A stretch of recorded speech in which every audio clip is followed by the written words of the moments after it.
Hello guys, ayan. So may kwento kasi about dun sa aming isla noon. Naalala ko lang noon kasi sabi ni nanay, sabi din ni tatay, nak meron naman na si tatay mo na lupa doon sa taas ng bundok sa pulo.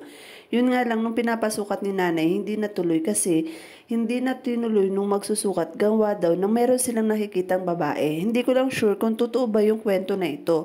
So nabasa ko sa isang Facebook, yung talagang pinamagatan nila na ang paghihintay ng mahiwagang babae sa bato. So ito yung kwento niya. Napakaganda ng araw na yon. Tahimik ang dagat, mataas ang sikat ng araw.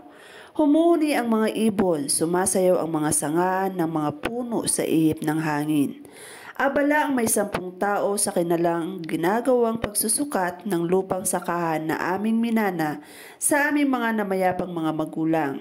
Silip dito, silip doon na parang kamera na tanging sila lamang ang may alam. Napakiwari ko ay hindi nila matagpuan ang eksaktong sukat at lokasyon ng lupang kanilang hinahanap. Break muna tayo, engineer. Aniya ng isang medyo nasa 40 anyos mahigit at kitang-kita mo ang bagnas ng pawis na tumatalaytay sa kanyang mukha. Dito ba sa inyo ay marami pa rin ang mga engkanto? Diretsong tanong nito gamit ang punto ng kabilang bayan. Marami po dito, mas marami pa sa mga totoong tao, sagot naman ng isang lokal. Ay yung babaeng kanina na nakaputi at katamtaman ang haba ng buhok, nakaharang pa sa machine kahit anong silip ko, siya ang nakikita ko. Sino pong babae? Ay wala naman tayong kasama na ganoong babae, sagot muli ng lokal. Tahimik akong lumayo at napasabi, patuloy pa rin pala siyang naghihintay. Ako ay isang lokal na sa Gaspar na kung saan dito ipinanganak, nagkaasawa at nagkaanak. Tandang-tanda ko pa sa tuwing ako ay nagdadamdam at nagagalit, ay hilig kong sumalunga upang doon ay magpahinga at magpalipas ng sama ng loob. Malamig na samyo ng hangin, mabangong amoy na hindi ko maintindihan kung anong klaseng bulaklak ang agad sumasalubong sa akin. Ito ay ang puok na kami lamang ang nakaaalam. Andun siya, ang maywagang babae, nakasuot ng puting-puting damit, ang laylayan ay sumasabay sa ihip ng hangin.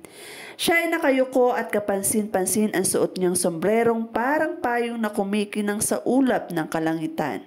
Napakaganda niya sa matigas na bato na kanyang kinauupuan. Halika, dito tayo magpahinga. Ang iyong pagdating ay lubos kong ikinatutuwa. Na sana ibisitahin mo naman akong madalas, aniya. At hindi ko alam kung papaano ako bumabalik sa realidad. Basta ang aking nadarama ay puro kasiyahan at ang puot at galit ay akin nang kinalilimutan. Matagal din akong nawala sa isla dahil sa hirap ng buhay ay nanirahan kami sa ibang lugar. Isang gabi nagpakita na naman siya sa aking panaginip na kanyang hiling na dalawin ko siya. Sa unang pagkakataon ay malinaw na malinaw sa aking panaginip ang puok kung saan siya naroroon at matyagang naghihintay.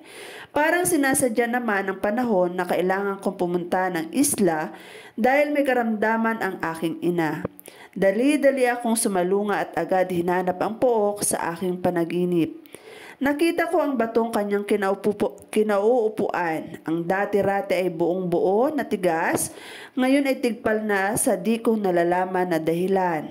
Tinawag ko siya, hinanap ko siya, ngunit hindi ko na siya matagpuan. At ngayon, pagkalipas ng mahigit 20 taon, labis ang aking pagkagalak. Hindi ka pa pala nawala, kaibigan. Salamat sa iyong paghihintay. Ang kwentong ito ay nabasa ko lamang na isinulat sa isang Facebook at talaga namang sabi ko, totoo kaya ang kwentong to?